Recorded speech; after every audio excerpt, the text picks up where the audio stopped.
Is Luminar a Lightroom replacement? We're going to find out.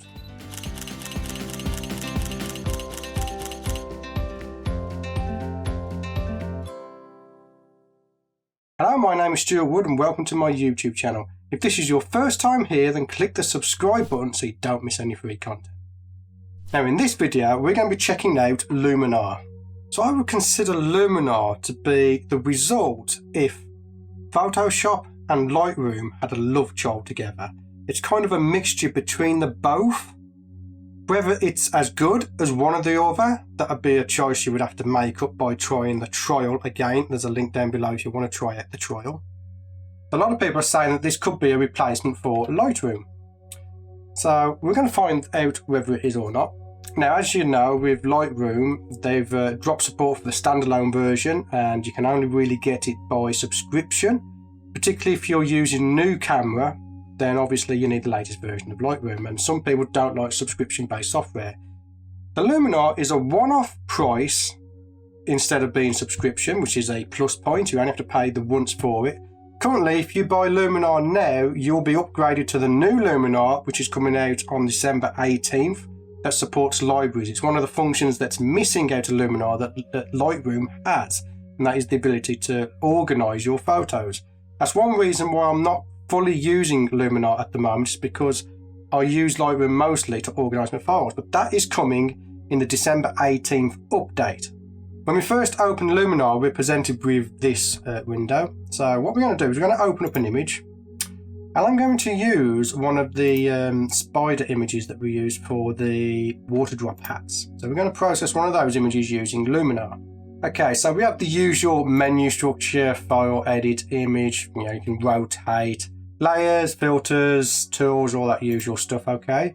And what caught my eye is the fact that we can use layers in this, okay? Now, we have our crop tools. So for this particular image, I will crop this. I'm going to keep my aspect ratio to the original file. I'm just going to bring this rule of third down onto his eye. We'll click done. And if we go back to the crop tool, you can see it is a non-destructive crop tool. So we can always go back and redo it. So I'm just going to close down the presets. I'm not going to talk about those right now. So Luminar has some benefits over Lightroom, but Lightroom also has some benefits over Luminar. Okay. Then one of the main benefits of Luminar is you have layers. So we can add a new adjustment layer in here, and we can start adding some filters. Now, one of my favourite filters at the moment is the Ascent AI filter. And if I boost this up to 100, you can see straight away what it does to our image. You can turn that on and off. So if you're one of these people that got a lot of images and just want to do a slight processing on, this is a pretty good function. Just hit that and away you go with your image. Okay, the next thing I would want to do on my images would be to hit the develop. Okay, now this is similar to the one you have in Lightroom. We have our white balance, temperature, tint, exposure, contrast. I like to boost my contrast a little bit. There. I also like to bump up my clarity a little bit. And let's play with the highlights a little bit. This is mostly just a demonstration of the software, so I'm not going to do a full processing. Okay, so we're going to close this down, and again, all this is on a layer. So if I can just turn the layer on and off if I wish to.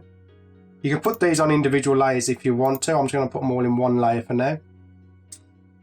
Right, and we have the usual stuff. We've got black and white conversion. So if I put that on, we have a black and white conversion. Okay. Each filter also has the ability to be painted on. So we can use a brush and paint on the effect. So if we look there, that's pretty cool that you can do that. Okay, so let's just have a look at what else we got. We've got a vignette. Sometimes I like to have a vignette, sometimes I don't. Let's see what it looks like on this. Right, let's have a look at what else there is. Again, we've got structure, tone. Some of these I haven't played with. Details enhancer, I don't really play with that. We don't need to denoise this particular image. Let's just have a look. Move it around. Let's have a look at the denoise. We have the luminosity and the colour. And the reason I don't really denoise my images is most of the time denoise just adds some blur and you lose detail. And on macro shots, you really want to have the detail. So when you zoom out, it looks okay, but I generally don't use denoise on in my macro shots. But that's there if you wish to. Foliage enhancer, let's see what that does. So that's going to boost our greens. Not really something I want to do on this particular image. Sharpening, well, the usual stuff like I said. Now another one I like is down here is the matte look. I really like this matte look at the moment. I'm going to add that into about 50%, so you can see there. Again, when it comes to processing, it's personal choice as to whether you like it or not. Again, if you don't like this type of processing, then you just do your own. This is where we get to the interesting. We've got the professional stuff now. Advanced contrast, channel mixers, color balance. You've got the HSL filter, where we can boost the individual colors. So on this particular one, boost the reds a little bit into the oranges. Have a look what else we got. Go to the pinks. So we can turn them into purple a little bit so it matches her fangs a little bit more. And we can do the saturation, so we can increase saturation. Generally, I would want to decrease the saturation a little bit on the green side. Increase the saturation on the purples. And there we go. Okay, so moving on. LUTs, we can add LUTs to this. There's lots of LUTs you can add. In fact, I can add the LUT that I use on my videos. And I generally only put in a 30% on that LUT. Not going to use it on this particular one, but the ability to actually use LUTs on this is pretty nice. We have utility, adjustable gradient, by color toning, brightness, contrast, color temperature. There's lots and lots that you can do. But the one that catches my eye is in the creative, and that's the texture overlay. Anyone who's watched my channel for a while will know that sometimes I put textures on my macro shots, and to do that we have to go into Photoshop. Well, with Luminar we don't have to. I can just load a texture up straight into Luminar itself. Now to get this looking right, we need to click on this little down arrow here, click the blend, and then go to soft light. And here's another thing that's caught my eye with Luminar as well. Not only have we got the texture here that's on as a soft light, but I can also invert it by clicking the amount into the minus. So if you notice this line up here, how it's white, if you put it onto 100 plus, it's now black. So that is a nice little feature that Luminar comes with, is being able to use your textures. Now if you put these on individual layers, you can adjust the filter amount here. So if you don't want the full-on effect, you can adjust it. Okay.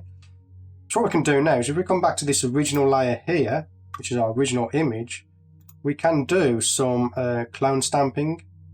And we're preparing, there we go, click source, so we can click, this is alt click or option click to click your source, and then we can start cloning out some stuff. And what it will do is it's similar to what you can do in Photoshop. It's not quite as powerful as Photoshop, but if you haven't got Photoshop, it will do for a nice job. Yeah, all that's gone. I'll click done. So it will get rid of those irritating things that are in your image. So it creates a new layer with the clone and stamp on it. So again, it's non-destructive. And then we can just turn on our creative layers. And now we can export this image. We'll export it as a JPEG.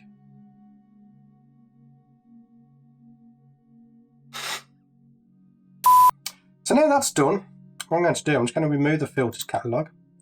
I'm going to bring up our presets. And we can save this as a preset. So what I want to do here is I want to save the preset filter.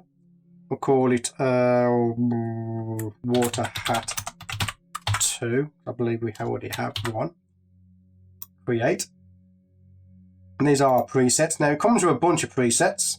You can also download some presets off the website. If I come to custom, we will have the presets that I have created already. So what I'm going to do now is I'm going to open up a new image Don't want to save it because I've already done it. We're going to open up our other water drop hat. There we go. And again, the first thing I'm going to do here is come to the crop. I'm going to crop this down. Move them over. About there will do. And on this one, we are going to need to do some clone and stamping. Get rid of... I basically want to extend the leaf down here. I'm going to select my source. Again, I'm going to increase my brush size now, and we will just paint in. Does an okay job. Does an okay job. Nice. Okay, let's click done. Now, if I was processing this properly, I would also remove the dark patch up here, but as this has been a demonstration, I'm just going to carry on. And what I want to do is show you the presets. So we can click on the water hat one. This is one I've previously done. And that will load in all my presets. There you go. Again, artistic preference, whether you like it or not. If you don't like it, then obviously you can adjust this to your liking. And what you can do is you can put in the standard adjustments that you do on most of your images, save it as a preset, so then when you're loading your images, you just click on the preset and it's right there. And you can also do that in Lightroom if you wish to. If I go through some of these, this is a portrait preset, artistic. But the thing that I noticed about this, if I come back to my water hat preset, I can adjust the amount that that preset goes onto it. So if I don't like the full-on effect, I can just reduce it. That is something I wish I could do in Lightroom. If you can do that, or you know a way of doing that, then let me know. I haven't found a way of doing that yet.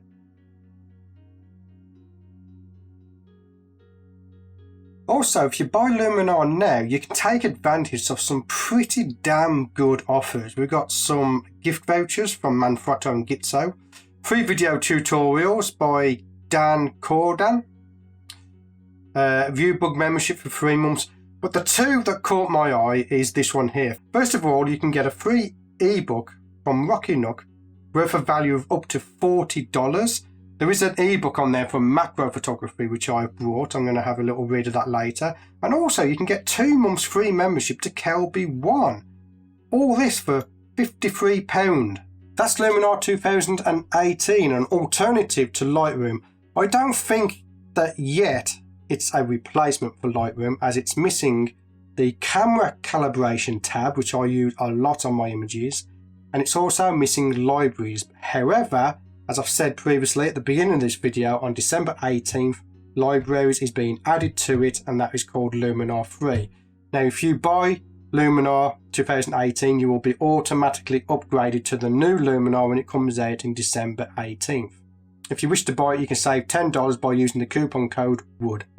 But that is Luminar 2018. It's a piece of software I'm going to keep my eyes on. I'm going to review the software again on December 18th when the libraries drop. I will do another video to update it to see if we can use this as good as Lightroom. Again, personal preference as to which one you like. But there's nothing stopping you from trying it out. So again, the link is down below if you do wish to try this out. Again, it's a standalone purchase. There is no subscription for this software. If you want to see some more videos of Luminar processing on my macro images, then let me know in the comments if you do want to see some more. Again, this channel is built around you, not me. If you want to see something, let me know. If you want to see a new technique, or you've heard of a new technique, let me know and I will try and create videos for you. Anyway, my name's Stuart Wood. I want to thank you for getting to the end of this video. Subscribe if you haven't done already. Smash that like button, and as always, I'll see you on the next video.